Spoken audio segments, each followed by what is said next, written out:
Hopefully you can hear me okay. Fantastic. Thank you.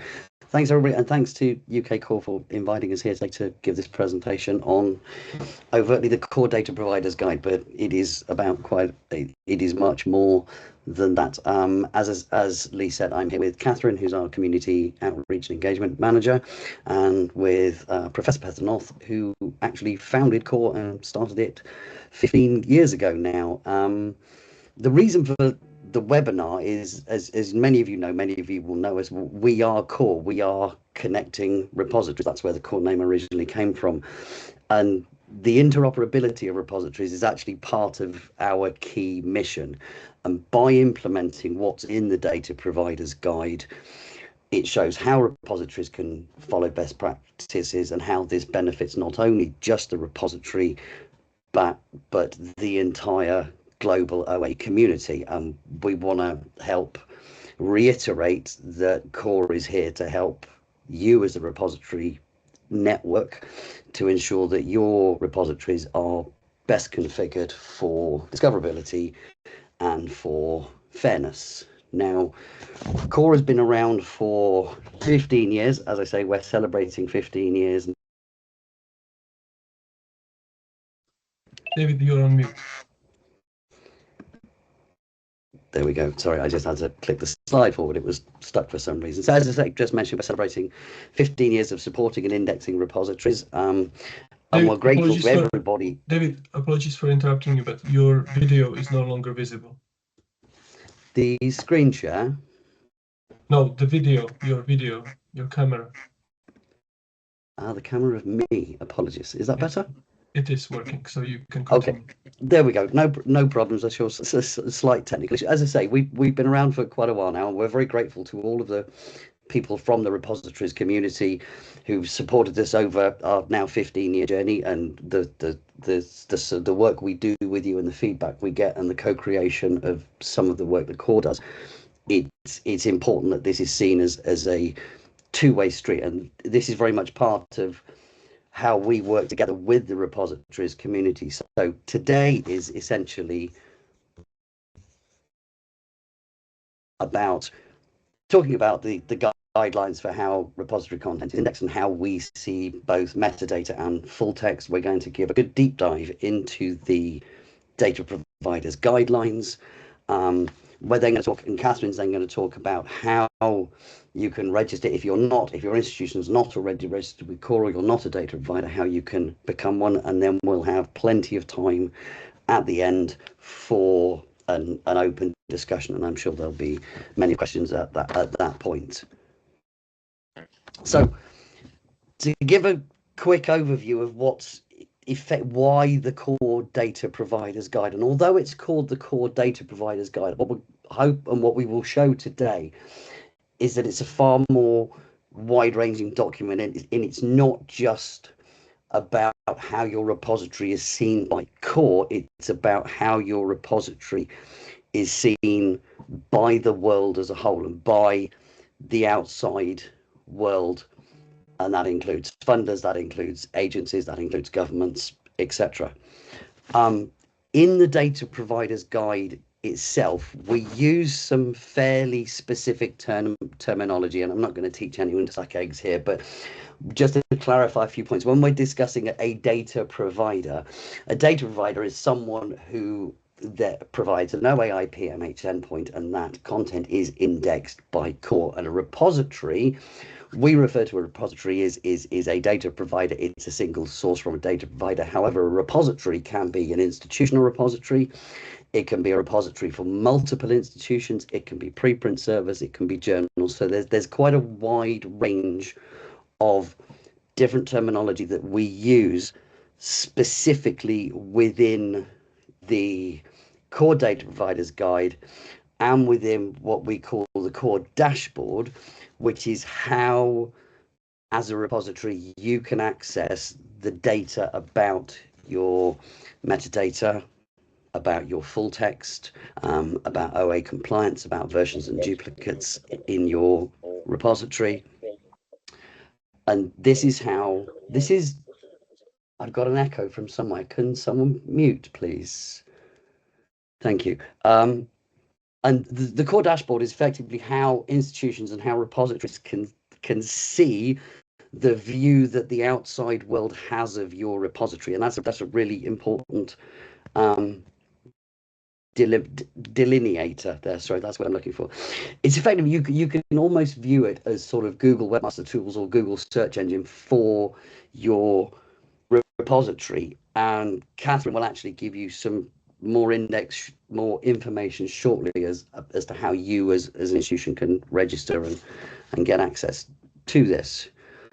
And some of the statistics provided, there's statistics about your metadata, about your full text records, drilling down right into some fairly detailed statistics about your dashboard. And I'm just going to cover very quickly a couple of the issues that we see as an outside entity looking at your repository. And when I first started in Core, and I've been here nearly 9 years now, and I've had conversations with repository managers, one of the things we hear and we do hear is that the numbers that I see in Core are not the numbers that I see within my repository, and there can be many different reasons for that. If it's about your full text records, for example, there are ways in which Core indexes the full text, and there are rules that we follow to protect you as the repository and to protect us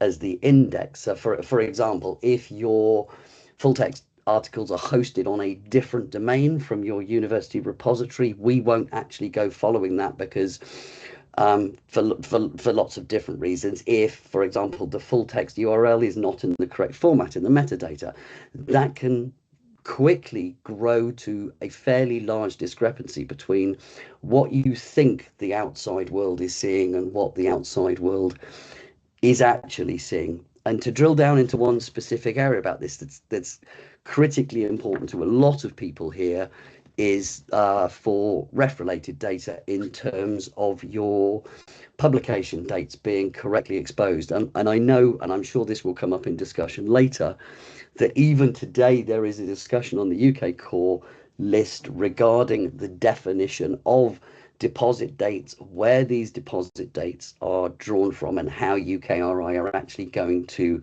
measure this. And part of what we can help you do is make sure that your refable content is seen as refable content, because it's clearly critical that it is.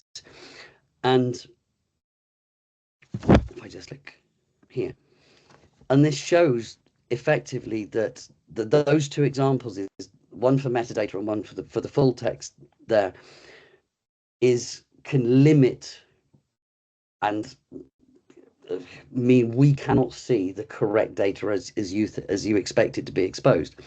And if Core can't see it, then the rest of the world can't see it either. So what we want to look at today with the Data Providers Guide is how we can help you guys ensure that your repository setup, your metadata setup, and your full text setup is best configured.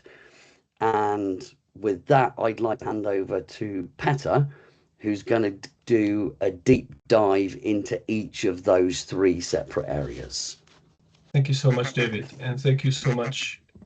Sorry, David, I need you to mute you. Okay, thank you. Thank you so much, David, for the introduction, and thank you so much again to UK Core for allowing us to give you this presentation. I will indeed now attempt, and David, if you can do the next slide, please, for me. I will now attempt to go deeper into each of those areas of repository configuration that are indeed important in order to be able to, for your repositories to expose information to the outside world. And as it was discussed, exposing metadata and full text to the outside world for Core is exactly the same as exposing it to any other third-party service, any other third-party indexer, aggregator, or in other sort of scholarly information system. So by following these best practices, we believe that everything we tell you today are best practices which are going to make your repositories more interoperable and more fair, basically.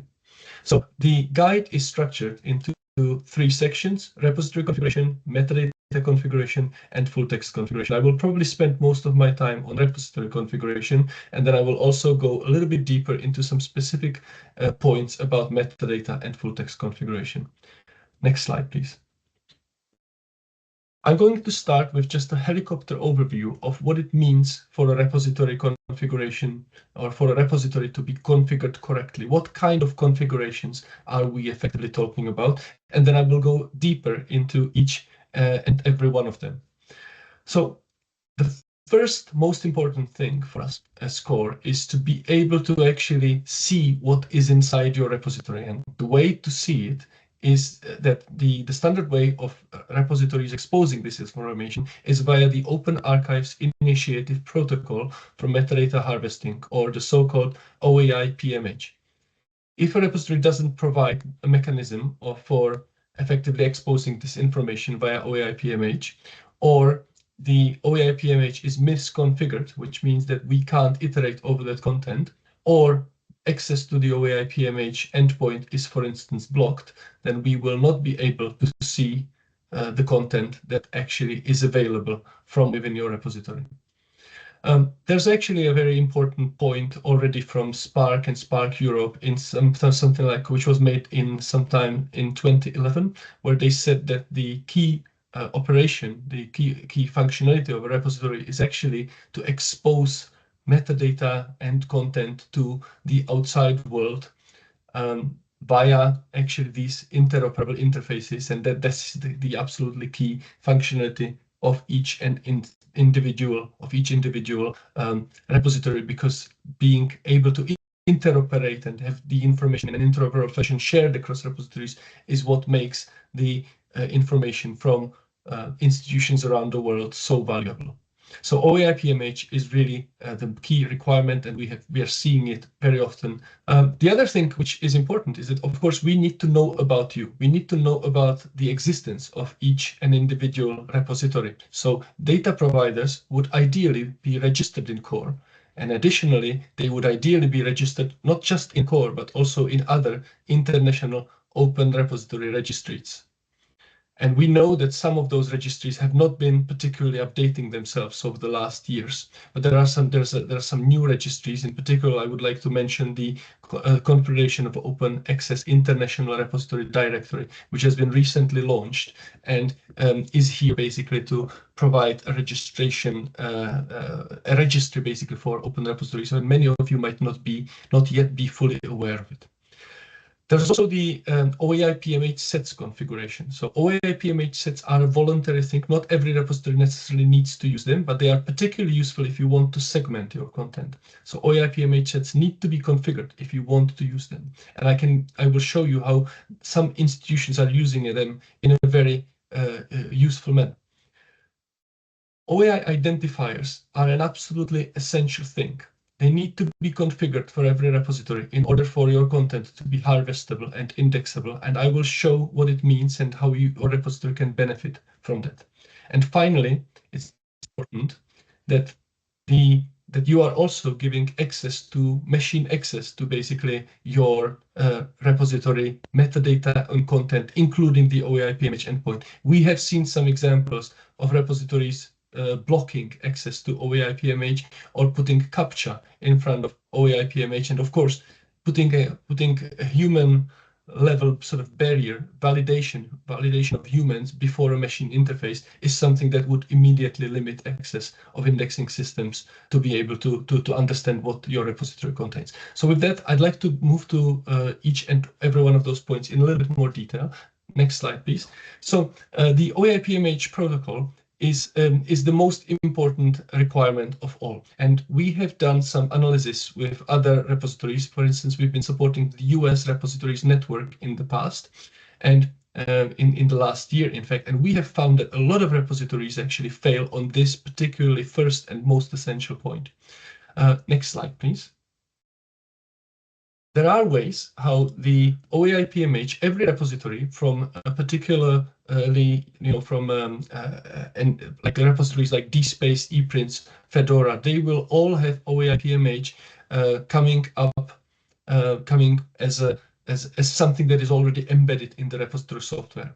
But it's very important that this OAI-PMH interface gets validated from time to time, and maybe the health of this system gets monitored. Because sometimes, even though it comes out of the box and is available immediately, when the repository gets launched, it might, for some reason, not be, let's say, available, or something might happen in the future. There are existing validators. For instance, this is a validator from the Open Archives Initiative, where you can submit your OAI-PMH URL. In this case, this is the OAI-PMH base URL from Manchester University, and you can validate it. And then it runs several checks against the OAI-PMH endpoint. And you would want to see that all of these checks pass, basically. If you see that some of these checks do not pass, then something is wrong and something needs to be configured. We use this quite often, and we find this check to be very helpful.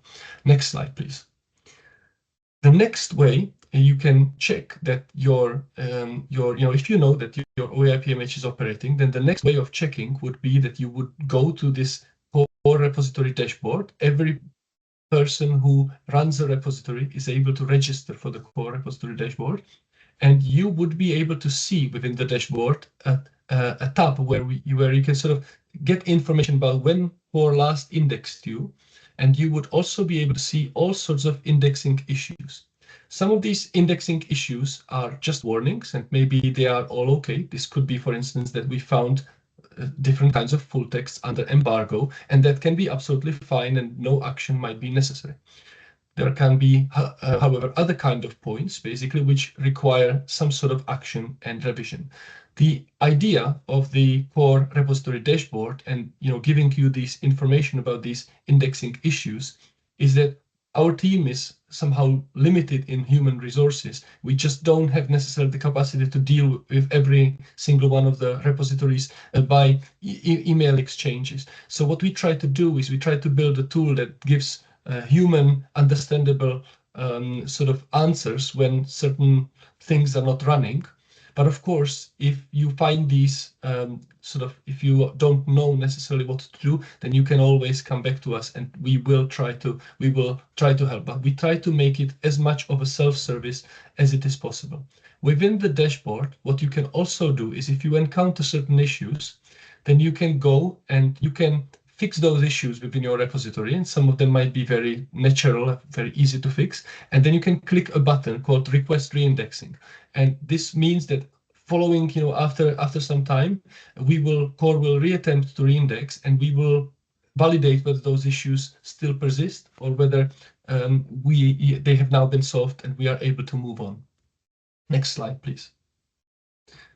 Generally, I would really highlight that the last three slides which I showed are probably the most important slides. Basically, they really are those areas where OAI-PMH is really the point where whenever there is a problem, then the vast majority of problems happen exactly due to this. The OAI-PMH sets is a particularly useful concept for some institutions that might, for instance, share one repository. For instance, in the UK, this is the White Rose Consortium, where we have 3 repositories hosted within effectively the environment of a single repository. OAI-PMH sets can then be used to sort of split and to split the content so that we can still provide views for the individual institutions, in this case for the universities of Leeds, Sheffield and York. It can also be used for other purposes. Some institutions might want to, for instance, only expose information about theses, or they might want to expose separate information about research papers and so forth. This can be done using OAI-PMH sets. And if you are doing it, or if you give a particular semantic meaning to some OAI-PMH sets, then we would really appreciate if you could let us know. And the best way of telling us would be actually an email in this case. Next slide, please. OAI identifiers. Every particular record in a repository that exists needs to be within the OAI-PMH interface identified using an OAI identifier. the OAI identifier consists of two parts. A globally unique open OAI prefix, basically. In the case, let's say, of the Open University, this is oro.open.ac.uk. And then there's a locally unique suffix, which would be typically a number. Together, they form a globally unique identifier.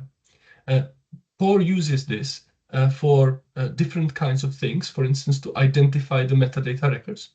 But we also run a system called the OAI resolver. David, can you give me the next slide, please? With the OAI resolver, what we are able to do is that for every single metadata record which exists in your repository, we are able to resolve that record directly to the landing page within your institutional repository.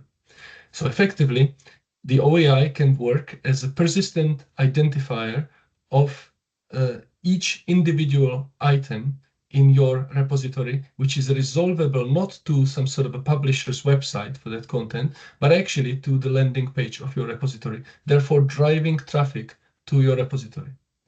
What is really important is that we talked a lot with people on the who are creating the UKRI open access policy, and there has been a significant push basically from the community that it should not be just DOIs as the only acceptable identifier for the repositories community. In fact, only a very small fraction of items in institutional repositories is actually identified by a DOI that would point to the landing page, that would resolve to the landing page in a repository. And there was, in fact, a recent discussion, even on the UK core mailing list, about this particular point, and it was advised that there's no need necessarily to mint DOIs for repository records. So what can be done in this case is that we need only two things if you want your OAI if you want your OAI resolver to work well for your institution. You need to go to the core repository dashboard. You need to provide a mapping between the OAI prefix of your institution. In this case, would be oro.open.ac.uk, and the URL of the institution. In this case, it's very simple. It's just http://oro.open.ac.uk. That's it. And from that moment, whenever your records appear in core searches, in the core recommender, in the core dashboard, we are able to map all of those items to your repository landing. Next slide, please. Okay. Last but not least, this is incredibly important, especially at this time when a lot of AI bots are coming to repositories and they are posing a lot of sort of a load on repository systems. Repositories, of course, and we have done some survey very recently about this, and many repositories have started or have been forced, in fact, to start blocking different kinds of agents because they need to satisfy and they need to be able to live with that sort of load. What we recommend very strongly, though, is that and we are working at the moment also with the Confederation of Open Access Repositories, which launched a new task force about AI bots on finding and building some documents that will provide good practices of how repositories can manage this situation. But what is really important is that repositories should not block access to genuine indexing systems. There are two particular directives which are important. The first one is that we come, for instance, as the core agent. So I think I'm not talking just for the benefit of core. In principle, I think a repository should whitelist all of the sort of services that they consider good and allow them to access the content in their repositories. But an additional point is the crawl delay. Sometimes repositories think that they can specify a small crawl delay to sort of sort of allow systems to work well. The problem is that even a crawl delay of 1 second or 5 seconds can incredibly slow down indexing. And this is because many pages that need to be visited potentially by a crawler, and there's the granularity in the robust CXT is in fact just seconds. Good indexing systems will always act gracefully against your repository, and they will not send incredibly large amounts of requests within very limited periods of time. And therefore, we recommend that the scroll delay directive is not used unless absolutely necessary. Next slide, please. So with that, I have finished the repository configuration, and I'm to the second part, which is the metadata configuration. Most of the time, we get content from repositories in the following three formats. There are other formats, of course, that Core is able to parse, but these are the most common.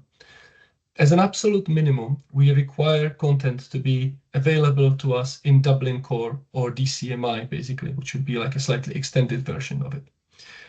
We also support OpenAir guidelines, and the protocol that we absolutely recommend, because we think is the best protocol if you want lean indexing, which means that you want as little load on your repository when indexing is carried out, is REOX version 3. Unfortunately, REOX version 3 is still relatively new, and there are not so many repositories that already adopt it.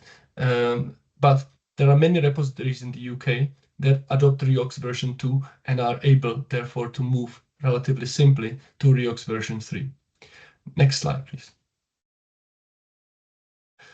If you are going to upgrade to REOX version 3, then what we would recommend generally is that you can test your system using a validator which Core provides within the Core repository dashboard. You can upload basically, and you can put some example records into this validator, and then you click validate, and it will tell you basically whether there are any issues. The validator has been used actually by Cambridge University when Cambridge University implemented, and that was actually Agustina Martinez who implemented the DSpace REOX version 3 extension. And we tested that actually the implementation follows her implementation follows the REOX standard, basically. We feel that if I'm aware that there are many very skillful developers within the UK repositories, within the UK Core group, basically. And if any of you will be building at some point a REOX version 3 plugin, for instance, for ePrints, then we would very much like to support you also with validating those points, just to make sure that, for instance, the DSpace plugin with the ePrints plugin and so forth are actually compatible. Next slide, please. Okay, finally, the last but not least area of configuration is something we call the full text configuration. I think a lot of people are not aware of what actually happens when a crawler indexes repositories, and I think this might be actually quite interesting for you. So in order for an indexing system to be able to find full texts, basically, and link the metadata records to full texts, what we need to do is that we need to be able, or a crawler needs to be able to go through the metadata record, and it needs to be able to somehow, it needs to be able to identify HTTP URIs which lead to the full text. You might think that that should be incredibly simple, but unfortunately, it's actually quite complex. It's complex because within a metadata record, there can be many different links, and not every repository follows the same kind of strategy. In fact, there can be links that you would, for instance, expect all of the manuscripts to be PDFs, but not all manuscripts are PDFs. And actually, very often the URL or the HTTP URI, which identifies the very object that the metadata describes, is not actually there. There might be the landing page, for instance, in the metadata record, but not necessarily the object, the URI of the object itself. And that creates difficulties for crawling systems. And that creates difficulties because the crawling systems, if they cannot link metadata records to the objects that the metadata records identify, then they need to do something called focused crawling. So effectively, they need to test all of the links which are available somehow within that metadata record, and they need to decide which one of them might be actually the manuscript. And that, unfortunately, poses an unnecessary load on your system. So in fact, from the perspective of a repository manager, the best thing you can do is to simplify this for these indexing systems, so that not so much of your resources are actually being used. How can this be done? So next slide, please. One way of doing this, okay, I will actually cover this as well. One thing that Core is doing specifically, but other systems might not necessarily be doing, is that we follow something called the same domain policy for hosting full text. The idea is that within a repository metadata record, there can be, for instance, links that point to the publisher. For instance, a DOI is a link that, if you see a DOI, it's actually DOIs and particularly unhelpful for crawling systems, because when you don't know, when you see a DOI, you don't know where the DOI points to.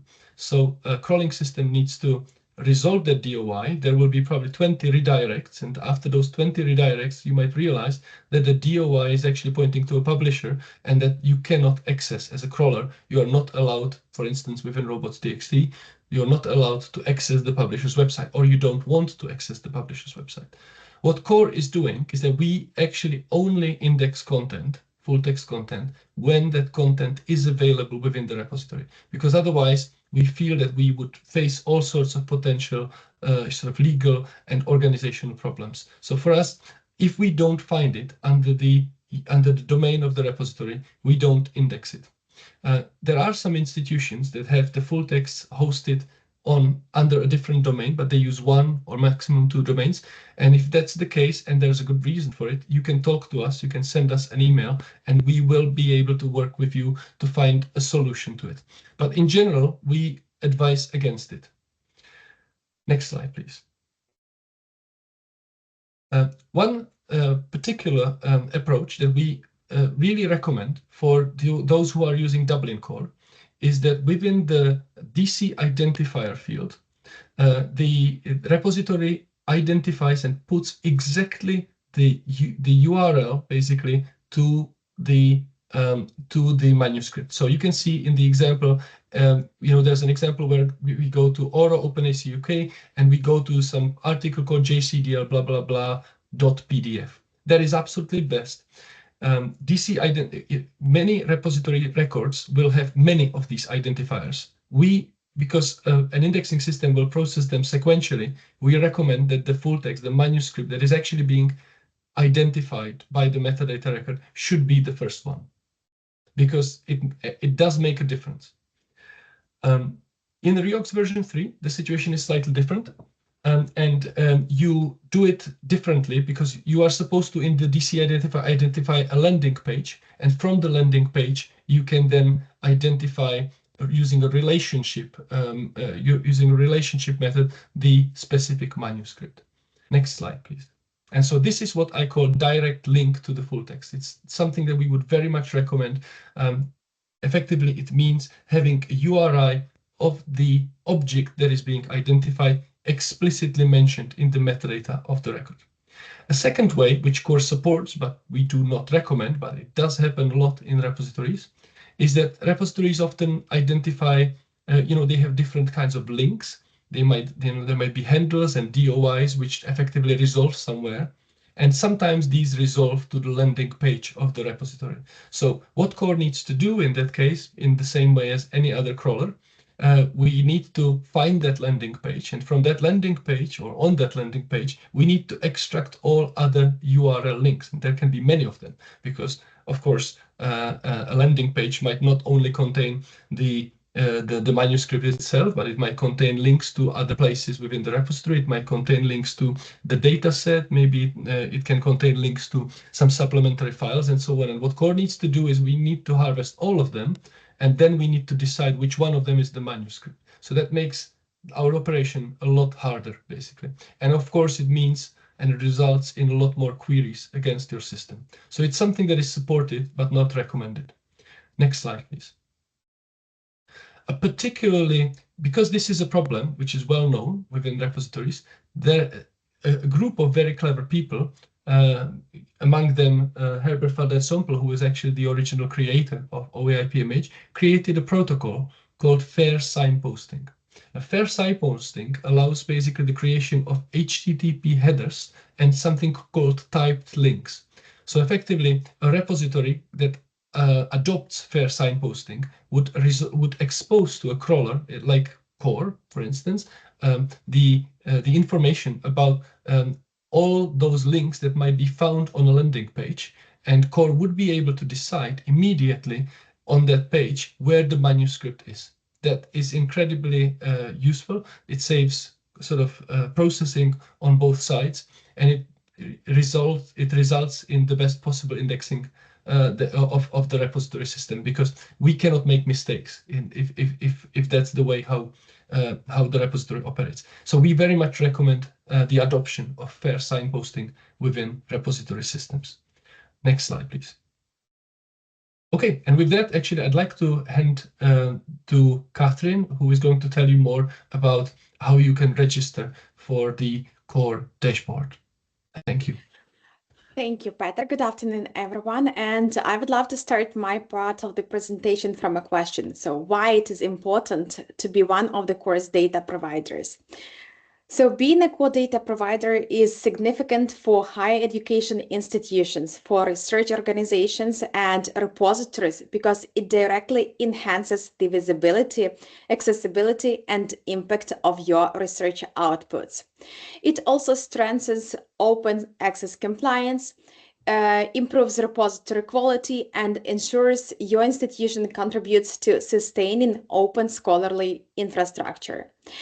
Before submitting a form to become a core data provider, we would recommend you to go first to the list of already existing core data providers and make sure your institution is not there yet. If you cannot find your repository, then please open the form you see on the slide, fill it in with the OI-based URL and your institutional contact email. You will receive an automated email and we will receive the notification about a new data provider added. Once this is approved, we will index the contents and we will let you know. Next slide, please. After you become a core data provider, you are entitled to free starting membership of Core, which will give you access to the Core dashboard. You will again receive an automated email to create an account in Core Dashboard, or alternatively, you can go to the Core web page and claim access through the form. If you are already one of the course data providers, you still don't have an access to your repository dashboard, another option is simply send us an email to theteam@core.ac.uk and we would be happy to help you. And next slide, please. Core Repository Dashboard is a service provided to core members. It offers you a range of tools for repository management, for content enrichment, for metadata quality assessment, and open access compliance checking. Actually, everything that Petrus talked about and more, but this is not for this session. Next slide, please. Yes, in the core repository dashboard, there is a module which is called indexing status. Here you can see a list of issues that have been detected during the indexing of your repository. And we actually don't want to be just people who are pointing at your issues. So we also provide you with recommendations on on what should be done to fix those issues.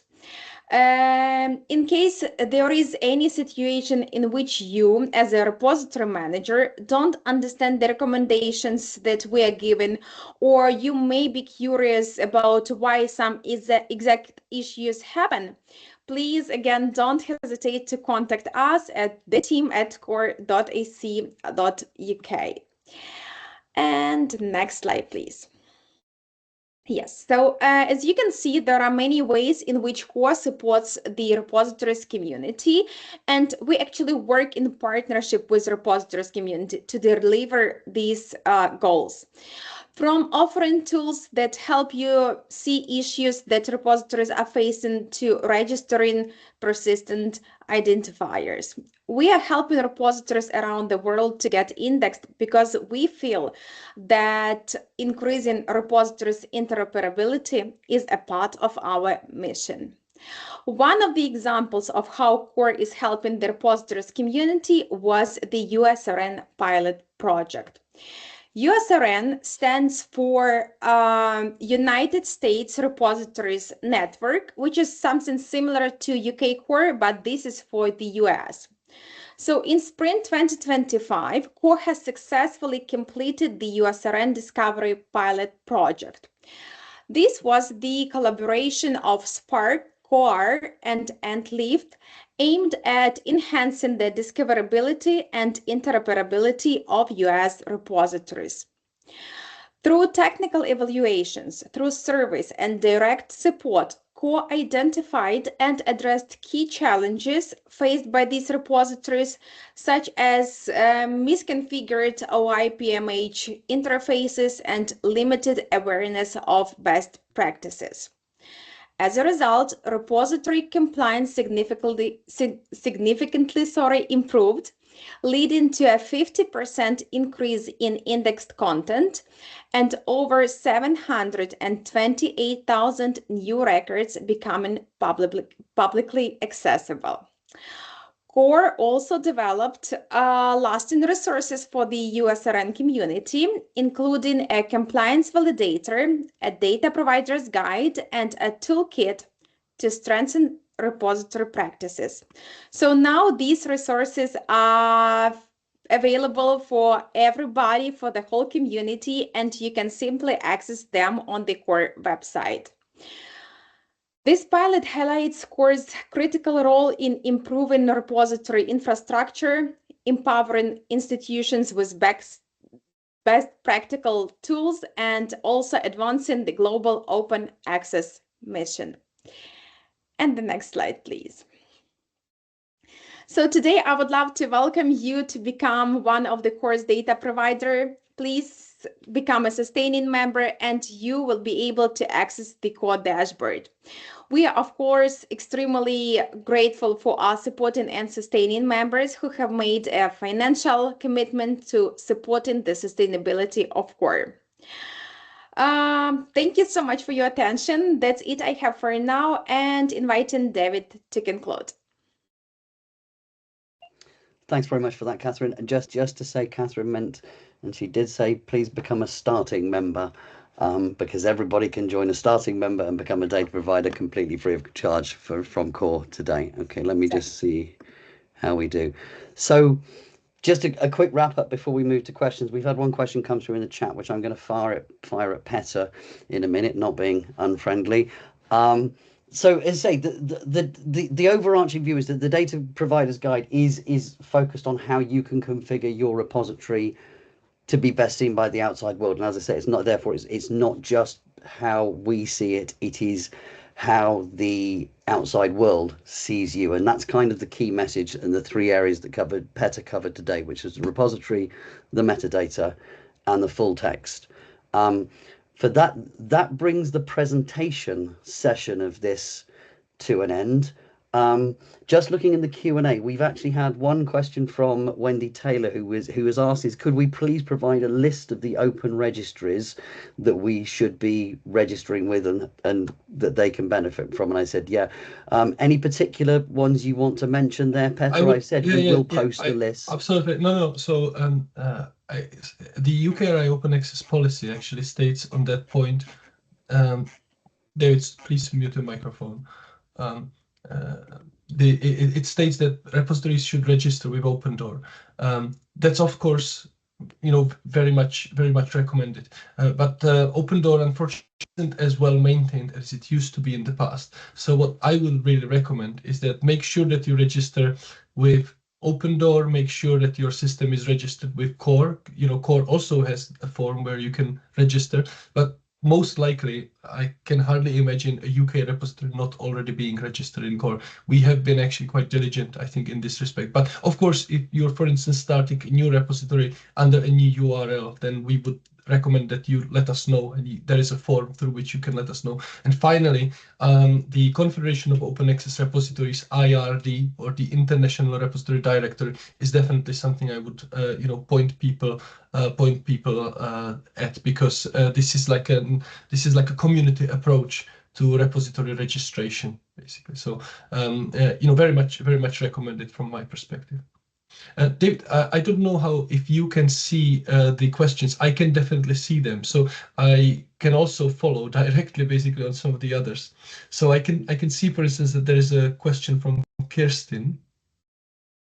And this question is that this is, she says that this is very interesting, but I guess most of us in UK Core will be paying customers of a repository platform provider rather than developing our own solution. Seems to me it's the providers, developer teams who need to understand OAI PMH implementation and resolve any technical issues with you. Is there anyone here who's employed by a repo provider?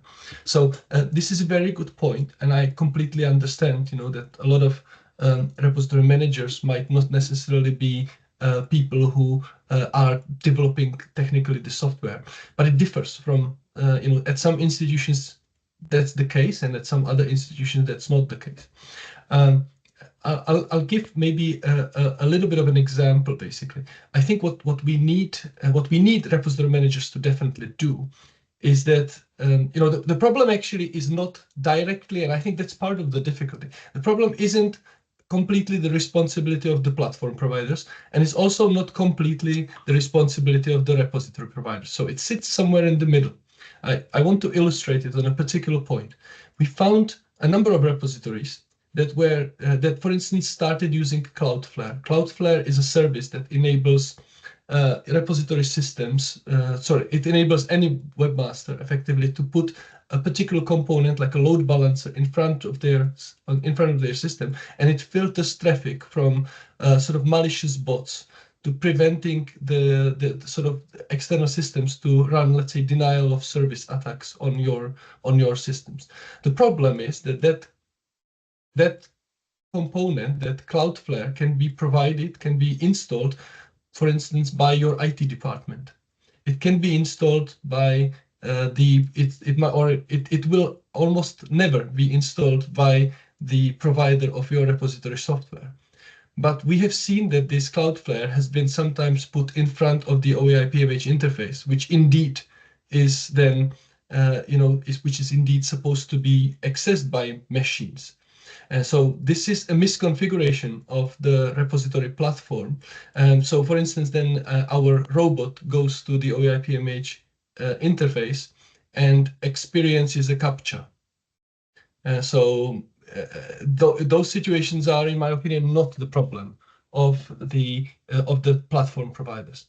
On the other hand, I absolutely agree that the platform providers have a huge role in this space. And for instance, I am incredibly grateful to Agustina Martinez from the University of Cambridge, who, for instance, implemented Riox version 3, not just for the University of Cambridge, but in fact for every DSpace repository. So thanks to her, now every DSpace repository can adopt Riox version 3, which is absolutely wonderful. Of course, then it doesn't end there, because also the repository staff then needs to somehow support and make sure that all of their metadata are expressed indeed in Riox version 3. And I don't know all the intricacies of that, but I assume that there might be some configuration aspects to be dealt with. So again, it's not completely just the responsibility of someone running a plugin and then effectively everything working. There's a little bit of cooperation, and this is also part of the reason why we feel that we need to increase awareness, why we would really like to encourage repositories to sort of not always expect that everything is indexed correctly, because it might not be. In fact, I would like to maybe draw another parallel with a lot of the people who run who run sort of web tools, basically in general, like any sort of websites.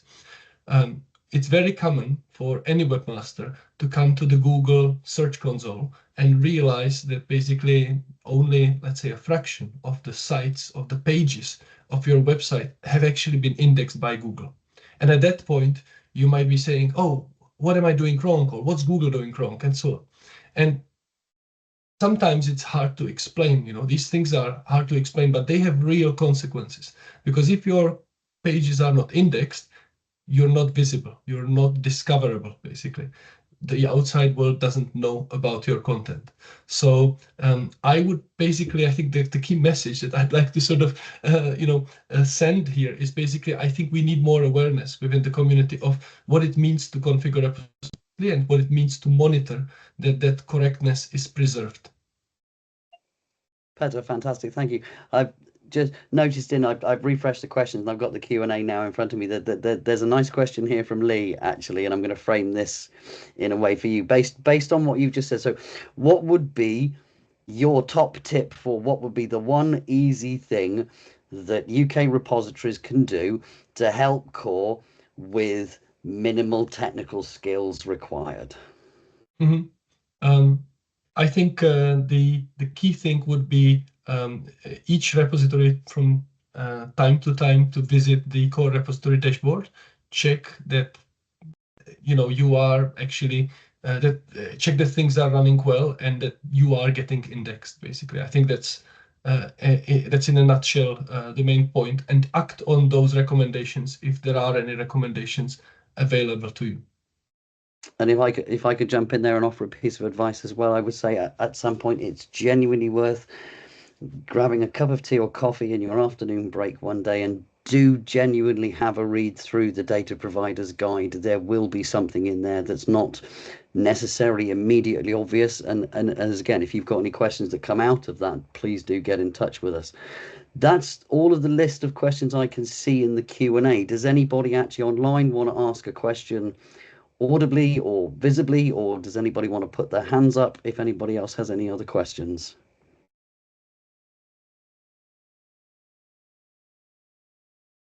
Yes, we have Tanya. Thanks so much for the presentation, everybody.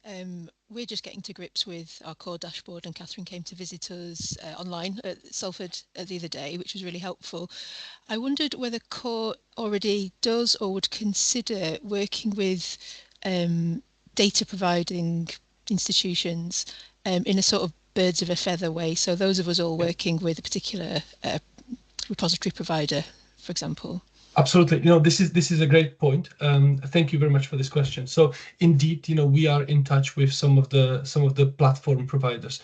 For instance, very recently, we've been in touch with Lyrasys in the United States. They run many repositories, basically. And what happened is that we detected, for instance, that they started blocking access to certain files, and we sort of identified the problem, started dealing with them.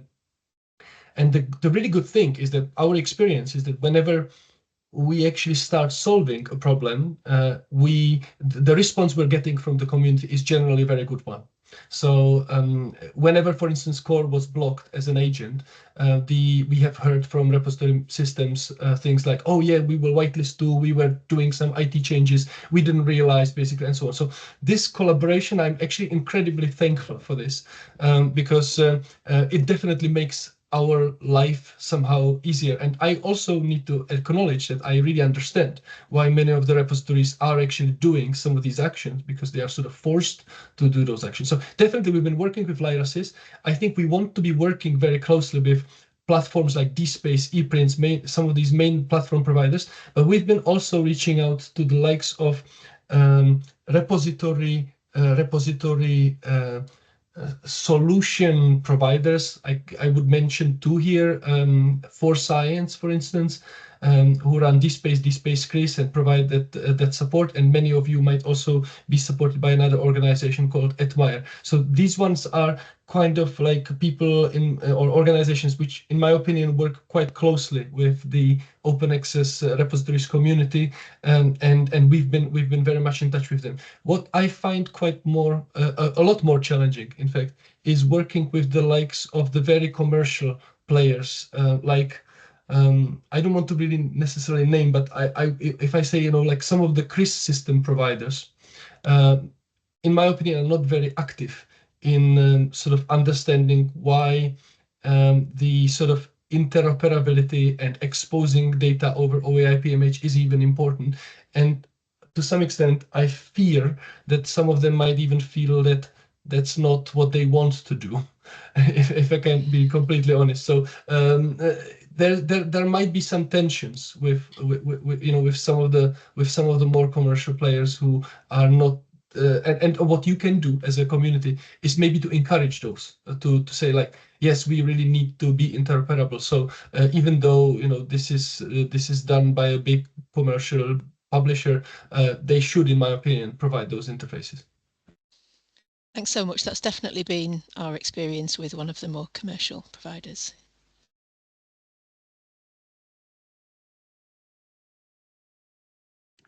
Thanks, Tanya, and thank you, Peter, for that answer there. Just looking through, we've got a few minutes left. If anybody has any more questions that they'd like to ask at this point.